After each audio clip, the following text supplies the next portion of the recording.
2026 সালের 26শে মার্চ হচ্ছে রামনবমী। যদি এই 26 তারিখে মানে কালকে যদি সকালে হোক সন্ধ্যায় হোক যখন হোক শুদ্ধ বস্ত্র পরে স্নানের পরে কেউ 108 বার এই মন্ত্রটি যদি জপ করতে পারে তাহলে সারা বছরের মতো নিশ্চিন্তে থাকবে। কোনো বাধা বিঘ্ন, কোনো অ্যাক্সিডেন্ট, কোনো খারাপ কাজ থেকে, খারাপ জিনিস থেকে মুক্ত থাকতে পারবে সেই ব্যক্তি। কি বলতে হবে?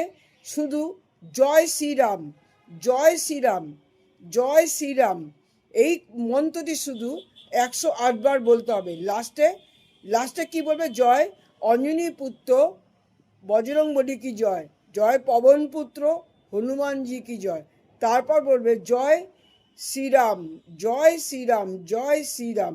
আবার 3 বার বলে মন্ত্রটা শেষ করবে। 26 তারিখ কালকে অবশ্যই করবে।